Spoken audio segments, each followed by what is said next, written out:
I'm Karen Hartglass. You're listening to It's All About Food. Thanks for joining me today. I am home in New York in Forest Hills. It's a rainy May day. I've heard this is like the most rain in May in a very long time here in New York. And I thought that because it was raining, we wouldn't be having construction on the exterior of our building. I don't know how many of you are aware of this local law in New York City, but all of the buildings, I think they have to be over a certain height. Every 5 or 10 years, they check the entire exterior, and that requires putting platforms up that rise up to the height of the building. And they check for loose bricks and all kinds of things to make sure pieces don't fall on people on the ground below. It's kind of a cool thing, but when they finally work on your building, it's terrible. And my terrace has been boarded up now for 2 months, and the noise is terrible. And the noise is getting a little more quiet because they're moving around to other parts of the building, but there's still a little hum. So I hear at the station they can't hear it. That's great. I can. But let's just put that aside. Anyway, I want to say I'm grateful for the things that go on in this great city, the greatest city in the world, and especially laws and things that protect people. And I hope this particular one is a good one. Let's move on and talk about my favorite subject, food. I want to bring on my guest, Toni Okamoto. And I'm sorry, that's Okamoto. And Toni is the founder of Plant-Based on a Budget, the popular website, food blog, and meal plan that shows you how to save dough by eating veggies. She's also the author of Plant-Based on a Budget, Super Easy Vegan Slow Cooker Cookbook, and the co-author of the Friendly Vegan Cookbook. Plant-Based on a Budget has been featured in Reader's Digest, U.S. News and World Report, and more. And Toni's also a regular presence on the Fox affiliate in Sacramento, where she teaches viewers how to break their meat habit without breaking their budget. Hi, Toni. How are you? Hi, Karen. Thanks so much for having me today. Sure. So my first question, when did this book launch? Oh, my goodness. Today. Today is the day. Today's the big day. Are you like crazy busy today? Yes, I am so thrilled. As you mentioned, I am on a show here called Studio 40 Live once a month, and it was so appropriate for me to launch my book from that station because they have had me for 2 years now on a monthly basis. So I showed their readers, their viewers, how to eat plant-based on a budget. That's fantastic. So I want you to know that you're in a safe place here. We're totally behind what you're doing, and you can also talk as long as you like. I know that there are some programs where they limit what you're going to talk about, and we're not making anything today. My listeners can imagine some of the foods that we're talking about, but we're only audio and we're not visual. So you mean I can talk more than the 4 minutes that I had earlier today? Exactly. So relax, take your time. You can hit all the points that you want to hit and say it all because we want to hear what you have to say. Great. Well, thank you. I'm eager to dive in with you. Okay. So in brief, your story. Now, your name is Japanese Okamoto, which I mispronounced earlier, but you're from a number of different origins. Is that correct? Yes. So I have a Japanese last name. That is true. However, I was raised culturally Mexican because my grandfather was full Japanese and my grandmother was full Mexican. And because of that, my grandfather was disowned by his family. And so we didn't have a lot of ties to Japanese culture because, unfortunately, he wasn't really accepted anymore while I was growing up because of his choice to marry outside of the Japanese race. And so I grew up with my grandma's family, which is very, very culturally Mexican. I'm sorry about your grandfather. There's a lot of that humans have gone through ever since we first stepped on this planet, I think. And I want to think that we're improving. I don't know if we are. And I imagine with World War II, was he living in California? Yes. Yeah, because there was that horrible internment of the Japanese, and we were very suspicious. I actually have photos of him living in an internment camp with his family. Yeah, that's a very bad little glitch. This country has a lot of bad little blips of things that we've done, and that's one of them. And I'm sorry about that. I know other people who were affected as well. So I see the heavy influence of Mexican cuisine in your cooking, and that's Yes. great because it's so easy to make delicious plant-based food with beans and grains and guacamole. That's like my favorite go-to thing. That is. So I super duper love avocados. On Instagram, I regularly post avocados, and actually my husband proposed to me in an avocado. So he cut the avocado in half, stuck the ring in the pit, and then closed the avocado. And when we were at the farmer's market, he opened up the avocado and proposed, and it was making the best fruit even greater. Oh, that's very sweet. You just got married in April, right? Yep. I just Congratulations. got married. Thank you. It's been a whirlwind of a time with my new book and with my new marriage, and I'm having a lot of fun in life right now. Life has its ups and downs, as everyone knows, and I'm grateful to be on an up this month. Good. Well, we'll get to your book, Plant Based on a Budget. It's a very important topic, but I'm just kind of curious about you. So you got married, and can you tell us what kind of food you served at the wedding? Yes. Okay. So many of our friends are plant-based, but half of them, I'd say, are very unfamiliar with plant-based food, especially my family that was coming. They were skeptical, and we wanted to show them the best of the best. So we offered recipes from my cookbook to the caterer. We had a caterer that was mandatory with the venue that we chose. So going into it, I thought, oh gosh, they don't have very much experience doing vegan. I don't know how it's going to go, but they were so accommodating. So if anyone's getting married, don't worry, it can be done. And I provided them with recipes from my cookbook. And then also, they were used to purchasing through a distributor artisan cheeses and fancy meats. And so we asked them if they would purchase Miyoko's artisan cheese. And they did. So we served Miyoko's cheese. We had a carving station with like a butcher with a big giant hat. And we had him cutting field roast en croûte loaves, which were awesome.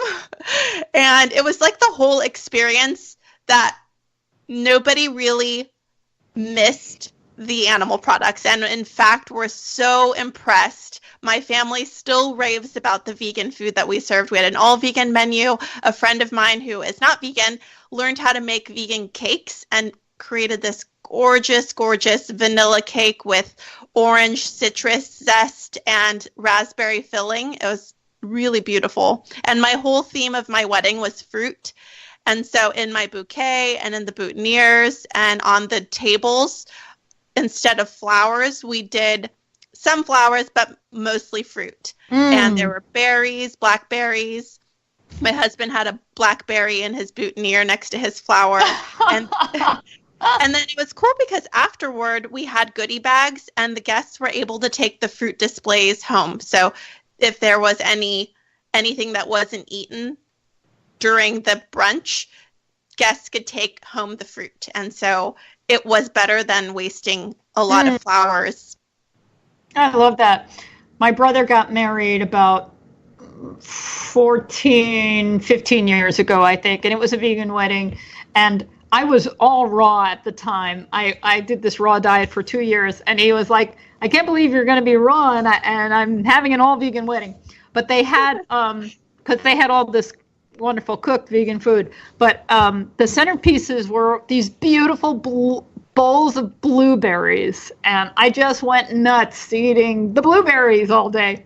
It was fantastic. That's so cool. And it's so pretty. You can really dress them up, and they're useful. People love eating them during the reception, and I really like that idea.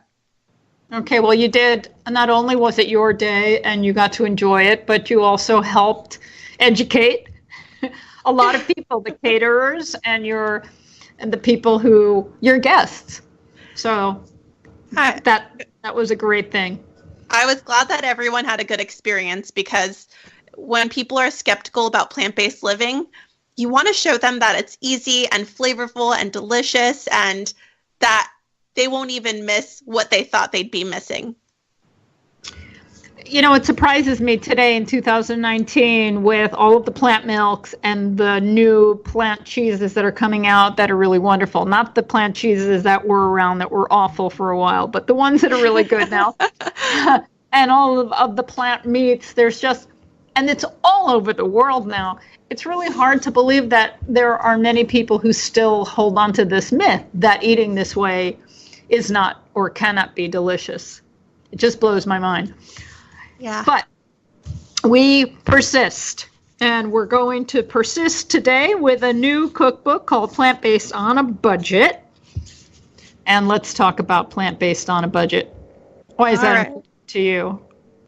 Well, I started working on the website plantbasedonabudget.com about 7 years ago, and it started as a passion project. I mostly saw a problem and wanted to fix it. I've been an animal activist for my whole adult life, and the website, the blog itself, started as a form of activism. I kept on hearing people talking about how plant-based eating was so expensive, and as a college student at the time, I found that it wasn't expensive, and in fact it was a lot cheaper than buying the processed meats that I was buying and the microwavable $3, $4 meals that I was buying for dinner. I could plan my week's worth of food using dried beans and grains and in-season produce and save so much money. So that's how Plant-Based on a Budget started. And from there, it just grew in resources. And so the book is important to me because it's really 7 years of work. I've been working on it full time, the book, about 2 years. So I pitched it and have been working on it for about 2 years. So I am so excited that it is finally out in the world, and I'm really proud of how it turned out. It has colored photos with every recipe. There are about 100 recipes, and I did, having learned cooking, plant-based cooking, through cookbooks, because at the time when I became plant-based, there was not a lot of online resources. I really was able to take my experience and put it into the book. One of the best things I think that went into the book was a section for people to customize the recipes. And that's something that I did. If you look at my cookbooks from when I was learning how to cook, there's scribble all over the books because I didn't want to have to go buy all new ingredients. And so if I had kale instead of spinach, I would write, okay, this tastes good with kale. And I want people to have that experience too, so that they're not going out and buying a whole recipe's worth of ingredients, but also so that they can play with their food and decide what is best for them and their families. We're all individuals. We're all different. And I think there are maybe 3 kinds of people when it comes to cooking. People who love to cook, people who hate to cook, and people who are kind of in the middle. And Where are you? Yeah, I love to cook. Okay, you love to cook. So those who love to cook aren't afraid and are comfortable with customizing and substituting and just being free. And I think the ones that don't like to cook, or at least don't have the skills, may have a fear, actually, a fear about being free with cooking. You know, so it's a good skill and a good tip to encourage customizing. We have lots of recipes on our nonprofit website, Responsible Eating and Living. And people ask all the time, can I do this? Can I do that? And you don't need to ask. You can just try it. But I think some people just don't feel free enough or skilled enough to know And it takes practice, just like crawling, walking, and running takes practice and moving and improving and at one before you move to the next. It's the same with cooking, but it's not that complicated. Yes, and I try to encourage that with baby steps in my cookbook. So if I call for an onion, I say yellow, red, white onion, they'll all work. If I call for a bell pepper, I give them the option. I also say your favorite pasta noodles so that they can start with something small, like choosing their pasta noodles and not having to follow the elbow macaroni or the bow ties in the recipe. I have so many cookbooks at home, primarily because I do this show and I get a lot of them.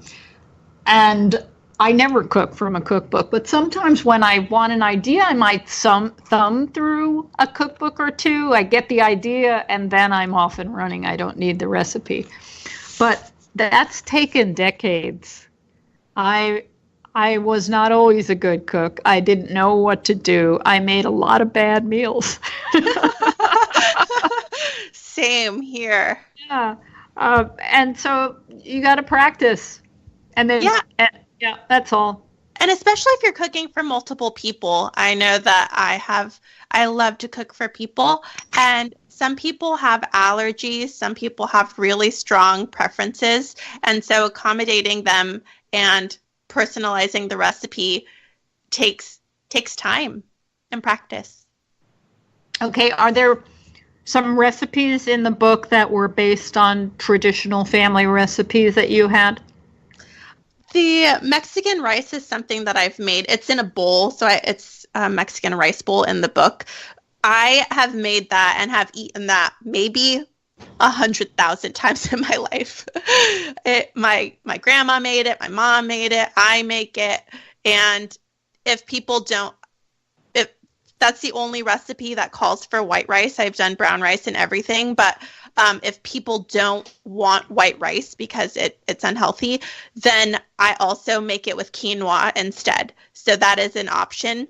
And that's actually something I tried to do. I have a very wide range of people who follow my recipes. Some people still eat fast food and still eat animal products and are looking to incorporate more plant-based dishes. And then some people don't eat salt, sugar, oil. And so I tried to give options for both audiences.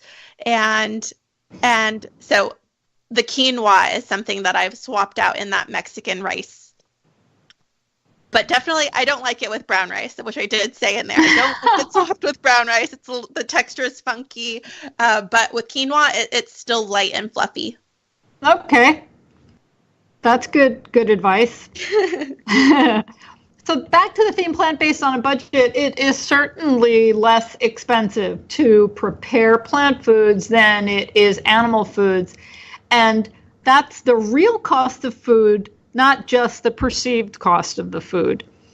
So, I mean, for example, meats and cheese, animal-based foods are subsidized by the government. The plant foods that are grown to feed those animals, soy and corn, are subsidized by the government. Processed junk foods, which can be vegan but aren't really healthy, the sugar and the flours, are subsidized by the government. So we're not even seeing the real cost of meats and cheeses and junk foods. But even with that, cooking plant-based is less expensive. Yes. Yep. And there are lots of ways you can save money, even in addition to the cheap prices at the grocery store, like starting a backyard garden, or if you have a porch, having a container garden, or even having some herbs on your windowsill. Those are all really good ways to make plant-based even cheaper. But you're so right that at the grocery store, when I go look at prices, which I do frequently, every time I'm traveling, I try to check out the grocery store. That's the biggest one in the neighborhood, and see what prices are. And I also scan, like a quiet scan of groceries to see what people are buying. And I know for sure that the meats are far more expensive than if I were to buy a tofu and make the same dish. Right. And beans and rice, beans and grains. Exactly. I buy all organic. And still, I look for the good prices. I don't buy the beans and the grains that are super pricey. I buy the ones that are either on sale or on the low end, but I still buy organic, and it's still not as expensive, in my opinion. Yep. Actually, Michelle, so before I wrote this book, I was meal planning, and that was the service that I had on my website, and I still do. It's they're ebooks basically that teach people how to eat for a very, very, very small amount of money. And the goal is to shop for about $25 per week. So it's about $120 per meal. And when I was doing an experiment, my partner in the project, her name is Michelle Kane. She also has a website. It's called World of Vegan. She and I decided to do a video, like a companion video, showing how to shop at two extremes. So I shopped at Walmart in a small area in Maryland, and she shopped at Whole Foods buying only organic food. And we used the same meal plan, and I spent $20 and she only spent $38. So having a full organic from Whole Foods, everything that she wanted was only $38, which is a lot less than what people are normally shopping for. The people I have surveyed are spending about $50 to $60 if they're trying to budget, usually. Okay. I just wanted to say a shout out to Michelle Sen. We've had her on this program. She's awesome. And but I'm just wondering, I'm thinking people are going to look at your photo and they're going to say, you're tiny. Maybe you just don't eat enough. Yeah, well, I have a very high metabolism, and I do work out. And I also think that that's something that's a misconception about plant-based eating, is that you can't work out if you're plant-based. I've run a full marathon. I've run a lot of half marathons, and I've been thriving on a plant-based diet. So it can definitely be done. But I know that people who are plant-based come in all shapes and sizes and are also thriving. So yes, have no fear. All body types can thrive on a plant-based diet. Yes, well, we know that because there are numerous award-winning athletes today that are smashing records, and they're doing it with plants. I love those stories too. I love finding out that the Olympians who win gold are on a plant-based diet. So cool. Okay, I wanted to mention, how many recipes did I note? I noted two that I wanted to talk about that I like. The sweet potato breakfast bowl. I brought that up. What I liked about it is I'm more of a savory person than a sweet person when it comes to breakfast. And it's tough sometimes because my partner, Gary, he's definitely a sweet boy when it comes to breakfast.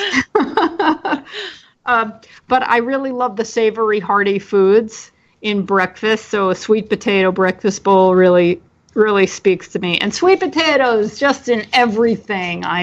It's been a very sweet potato year for me. Well, they're good, and they're so easy to work with. You can roast them, you can throw them in the Instant Pot, you can microwave them, you can slice them up and saute them. They're so versatile. The other one that I thought was very creative, which I'm going to have to try. Now, everybody that isn't vegan says, I can't give up my cheese. And then we have all these great recipes to make plant-based cheeses and cheese sauces and nacho cheese. And I make a traditional one. I'm going to put quotes around traditional because it's not that very traditional, but going on for a while. Cashews with miso and nutritional yeast, and you blend that up with water, and it's amazing. But your nacho cheese sauce is different. Yes. So I use potatoes and carrots as the base.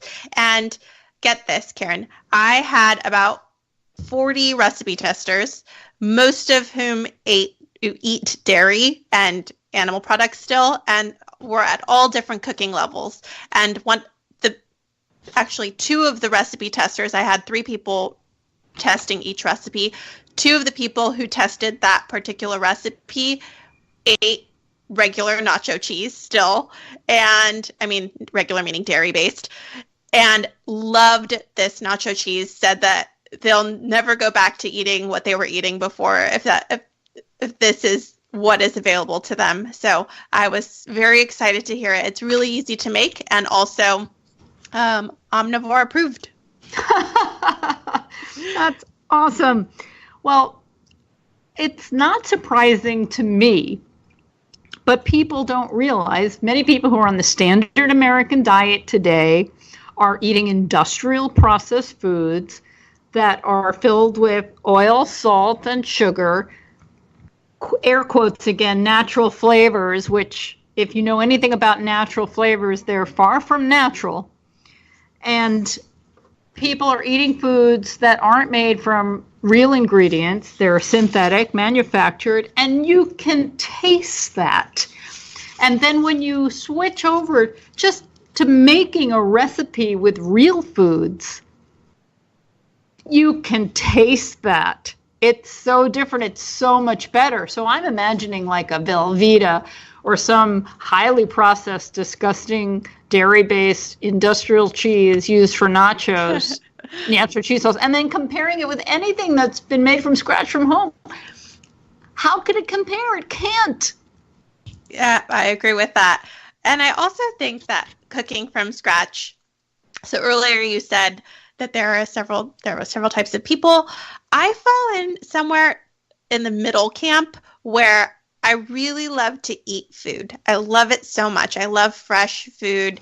I love home cooked meals. And the cooking is it's like the means to an end. It's kind of the path I need to take to get what I actually want, which is the home cooked meal. And so I don't know how much I love it, which is probably why I've spent so much time trying to lessen the time in the kitchen in my cookbook. But it's the home cooked meals that I really love. And having my own nacho cheese sauce, even I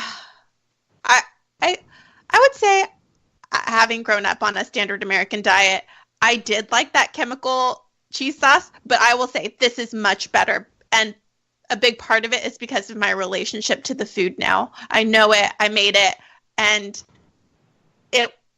it makes the whole experience much better. And of course, making food at home is less expensive than when you buy prepared processed foods. Definitely. I would say primarily I live off of beans. I do weekly pots of beans in the pressure cooker. If people don't have a pressure cooker, it is really a life-changing tool. Do you have one, Karen? You know what? I don't. Okay. I know so many people are obsessed with their Instant Pots, and I haven't gone there. I don't mind cooking traditionally on a stove. Yes, I am one of those people who just became obsessed. I got it. It took me a while to feel comfortable using it, but as soon as I learned how and figured out the right times for all the staples that I usually do, so pinto beans, quinoa, brown rice, those are things I always have made in my house. It really changed my life. I cook so much. There's always homemade food in my refrigerator that is ready to be whipped into something else. So, for example, on my day off, I would make a pot of brown rice, a pot of quinoa, and then throughout the week, I'll use those as a base for a tofu stir fry or like a chickpea curry or something like that. So yes, I love my Instant Pot. I use it multiple times a day. I'm not even joking.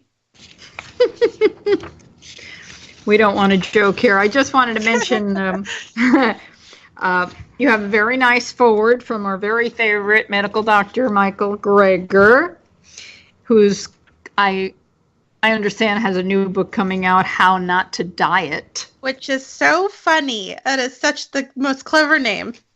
Exactly. Well, I guess he's doing the How Not To series. How Not to Die and How Not to Diet.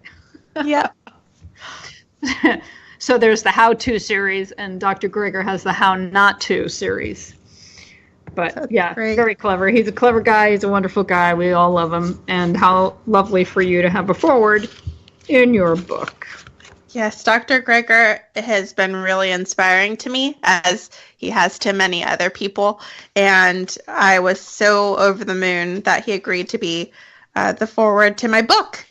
And I also have a T. Colin Campbell quote on the cover, which was also an honor for me. Yep, he is just an amazing man, and just a great spokesperson, or I want to say poster boy. He's a great poster guy, poster person for eating this way, because he's in his 80s. He's vibrant, he's slim, he's handsome. Check. And he's very, very smart. Yep. Yes, well, Toni, anything else you want to tell us about Plant-Based on a Budget? I am just, again, over the moon about my new book. It can be found at Barnes & Noble and on Amazon. And I heard that it'll even be in some Costco's and Whole Foods. So check out your local store to find it. And I'm also at Plant-Based on a Budget on Instagram, where I'm super active there. Okay, and before we go, I just want you to tell us who took all the wonderful photos in the book, because that's a big feature. Okay, so I had two photographers. One of them is Michelle Kane, who is my partner in a lot of my projects. We actually will have another book coming out next year, she and I. So Michelle from World of Vegan, she took all of the lifestyle photos. So if I'm in the photo, she took it. And then my food photographer was Jenny Love. She is based out of San Francisco and is a super talented, phenomenal artist.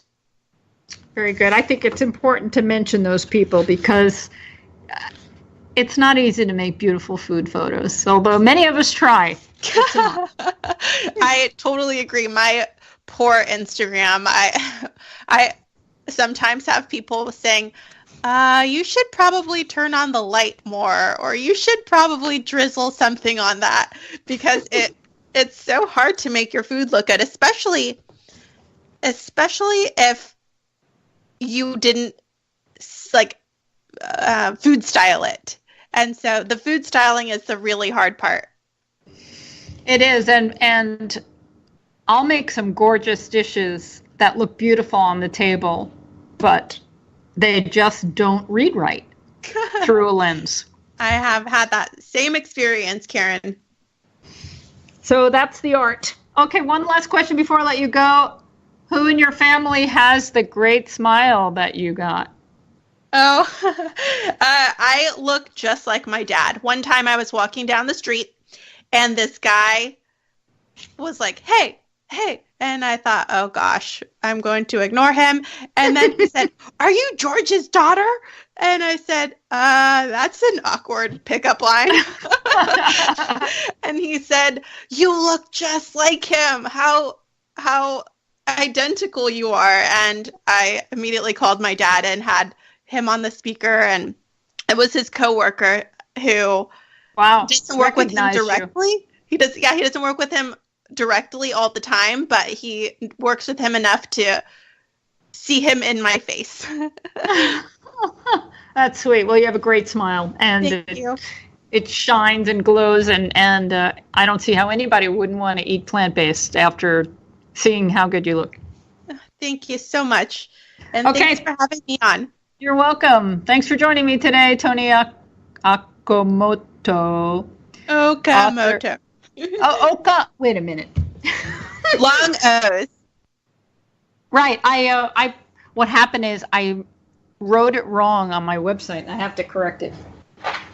But I'm reading it from your book, Toni Okamoto. And thank you for joining me today and writing Plant-Based on a Budget. Good luck today on your launch date. Thank you. You're welcome. Be well. Okay. That was Toni Okamoto. I'm saying it again and saying it correctly. Very good. Well, I have not done a live show in a couple of weeks. Has it been 2 weeks or 3 weeks? I skipped 2 shows. And primarily it's because the Progressive Radio Network studio has been moving. And I also took the opportunity to take some time off because I've been busy doing other things. So one of the things I was doing was participating in the Food Revolution Network 2019 Summit. Have you participated in any of the Food Revolution Network summits, and did you listen to the one this year?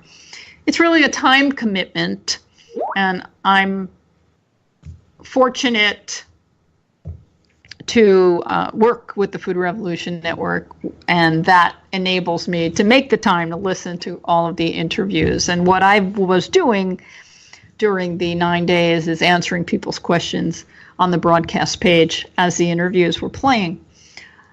I find it really a fun opportunity, and it's really an interesting option. It's an interesting way to find out what people are thinking about and what their concerns are. So there weren't as many questions this time about protein. Where do you get your protein? There were more questions about autoimmune diseases, and I think that represents a lot of what's going on today with more people afflicted by autoimmune diseases. And we're learning more and more about the causes and how to heal it. And it's not always the same for everyone. The symptoms are different. There are lots of webinars out there now that are talking about autoimmune diseases and healing.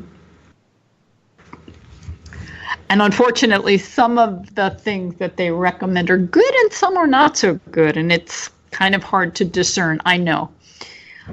So I wanted to talk about some of the highlights that I got out of the Food Revolution Network. The number one thing for me was Dr. Joel Fuhrman talking about working with very young children with type 1 diabetes. And he was able to bring the disease into remission.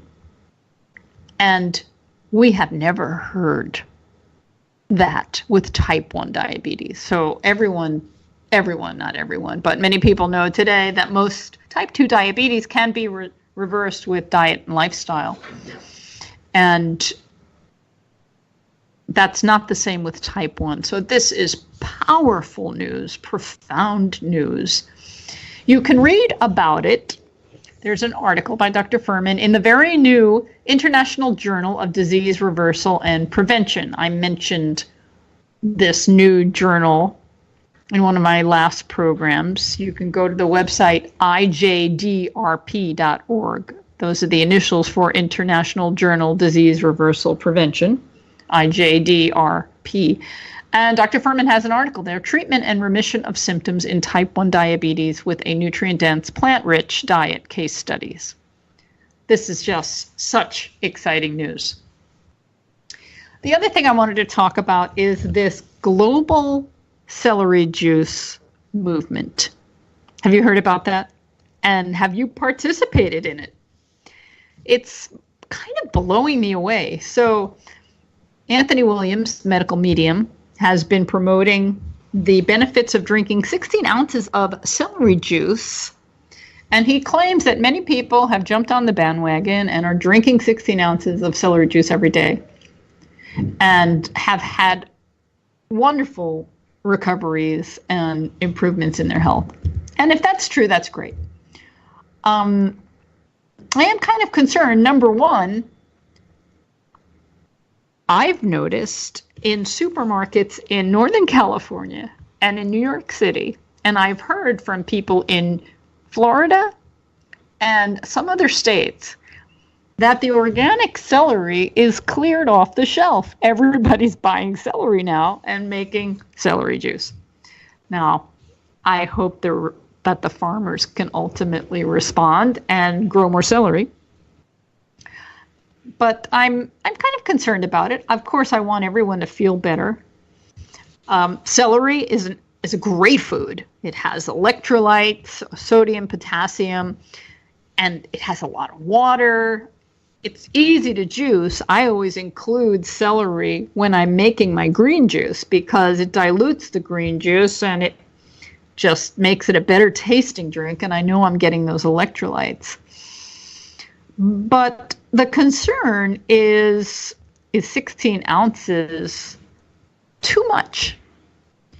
And I know that Dr. Furman has pointed out that 1 cup of celery juice has about 220 milligrams of sodium, so 1 cup is okay, but 2 cups, 440 milligrams of sodium. If we're trying to keep our sodium at like 1,500 milligrams and we get just about a third or a quarter of the sodium from 1 drink, that could be a lot.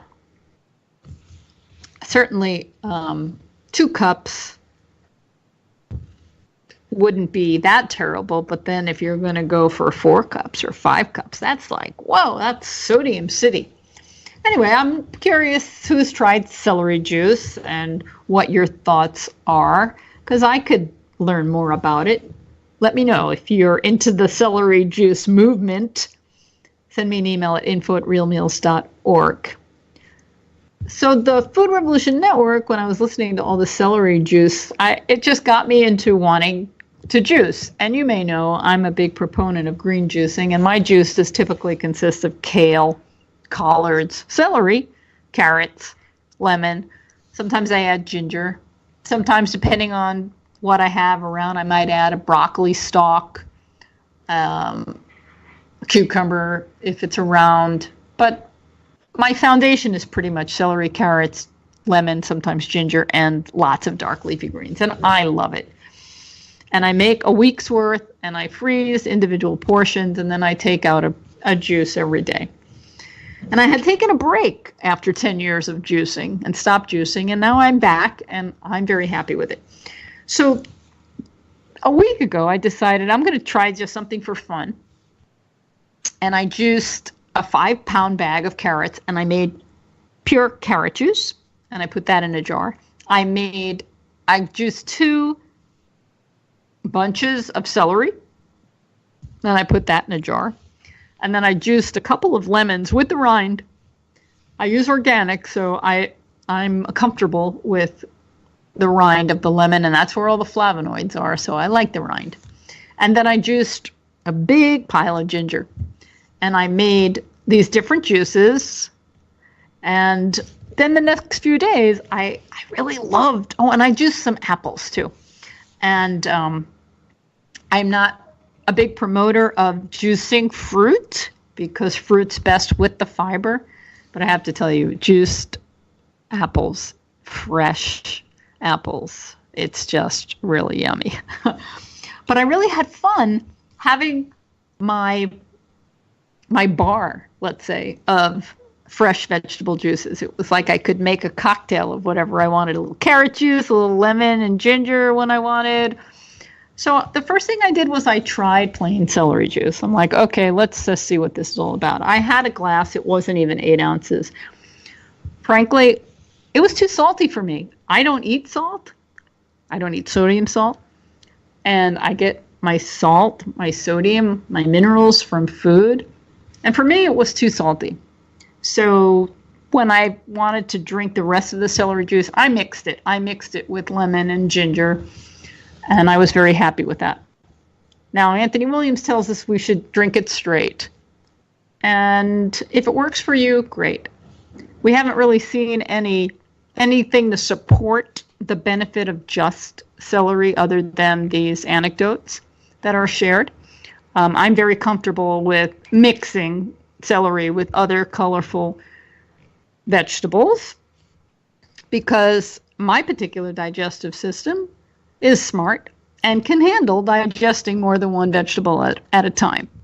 It knows what to do, and I just leave it up to my digestive system. I don't know what it's doing, but I know it can do it. And I want to get those dark leafy green vegetables, and I find that they go very nicely with celery juice, and a little carrot juice sweetens up the mix a bit.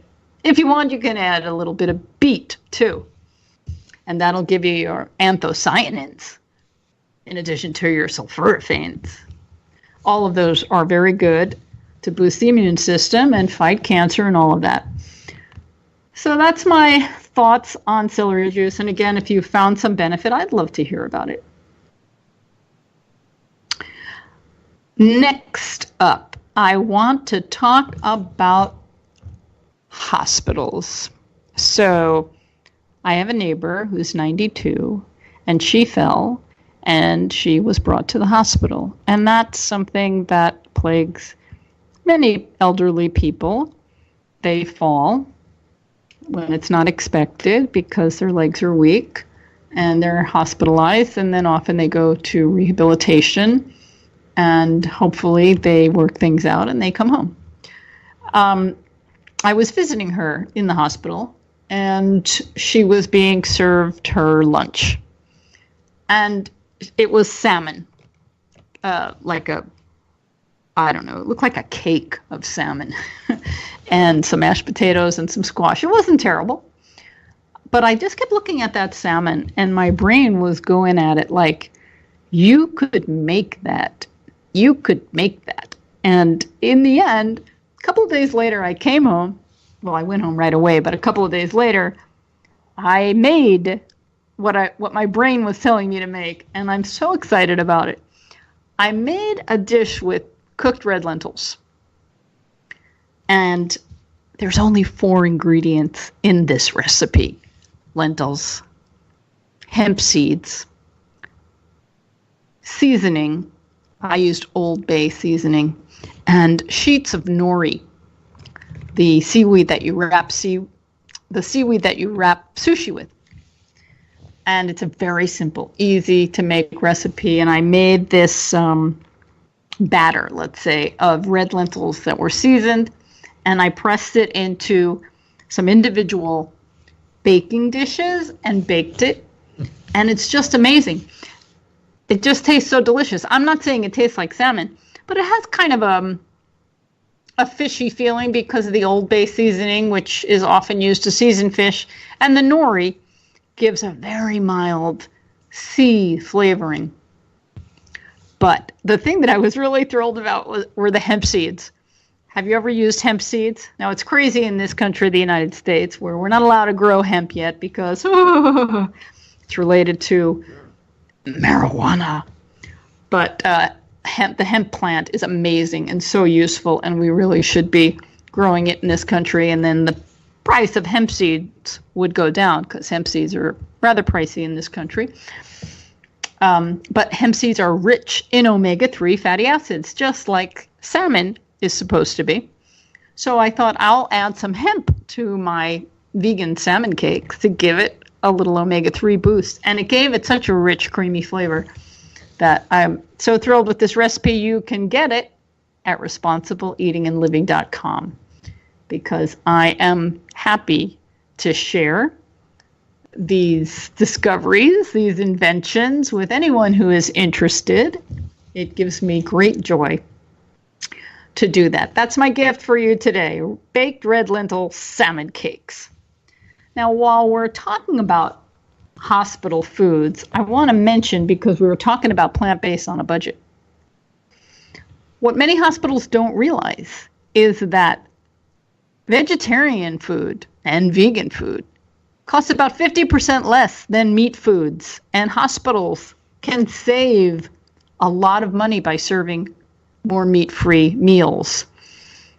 The St. Joseph Health System in Sonoma County reported this, and I know that it's true all over. And yet for many people who end up in hospitals, it's very frustrating when they want to eat healthfully. And what kind of crazy thing is it? You go into a hospital to get well, and yet you're fed junk. You're fed food that's going to contribute to your disease. Yes, so the point is that hospitals could save money by offering healthier food. What a concept. Now, this is happening in a number of places. I'm thrilled that here in the greatest city in the world, New York City, specifically in Brooklyn, thanks to President Eric Adams, who is Brooklyn Borough President Eric Adams, there's this new program that was started, I think it started last year, where at the Bellevue Hospital, there's a plant-based lifestyle medicine program that offers patients with chronic diseases support services to transition to and stick with eating vegetarian. And the public health system has invested $400,000 for the pilot program, and I hope that they add a lot more because the response has been amazing. So many people want to participate in this program. And then, of course, in California, they voted in a law that requires licensed California healthcare facilities and state prisons to make available plant-based meal options containing no animal products or bioproducts, including meat, poultry, fish, dairy, or eggs. This is great news, and it can't happen soon enough. Now, even the American Medical Association, that conservative group that takes forever to get on board with the best nutrition information, they encourage healthy food options to be available in hospitals, and that includes plant-based meals that are low in fat, sodium, and added sugar, and eliminating processed meats from the menus, and providing and promoting healthy beverages. Now, what they consider healthy beverages, that's another story, because I don't know how they feel about Ensure. I know how I feel about it. It's a beverage, and it's not healthy. It's made with dairy and sugar and lots of synthetic vitamins and oil. Yum. Not so much. I was in California a few weeks ago, and I always hit the same restaurants when I go out, but I discovered a new place. I think it's a chain. I don't know how widespread they are, but maybe you've heard of them. They've kind of inspired me to make something new at home, but I haven't quite done it yet. It's called Vitality Bowls. Have you heard of Vitality Bowls? They have a really nice menu, but their focus is making bowls that have like a soft serve, like ice cream, but it's made from frozen berries. And depending on what you choose, you can have some spinach or frozen broccoli or something mixed in with your soft serve. But the berries and the other fruits sweeten it, so you don't really realize you're getting the vegetable in it. And that's the base of the bowl. And then on top, you can have toppings like granola and nuts and seeds and more fruits. And it was amazing. I had just done a really long walk, and it was hot. And this was filling and refreshing. It had flax seeds in it and goji berries and almond milk and just a wonderful collection of fruits.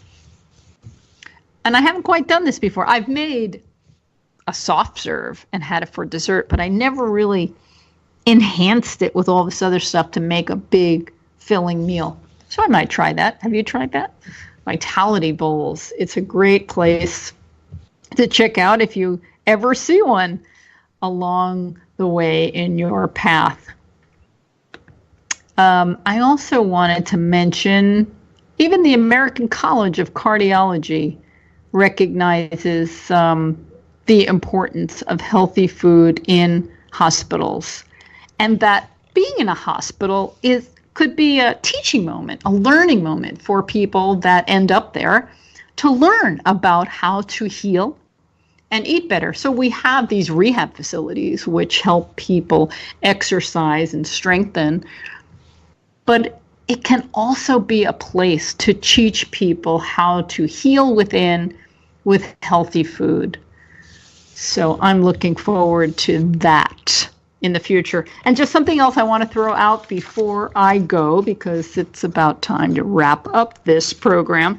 Remember I talked to Bilal Kizilbash, and we talked about his product, Easy Kale. I'm going to say again, I'm not invested in this project. I get nothing back from the sale or the success of this product, Easy Kale. But wouldn't it be great to have shakers of Easy Kale on all the tables in hospital cafeterias?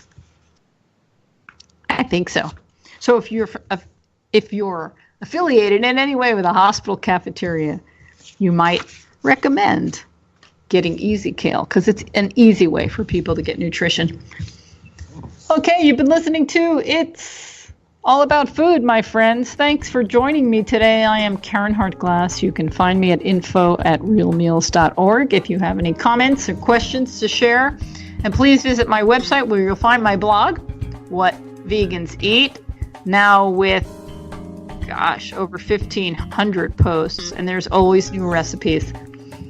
Have a delicious week, everybody.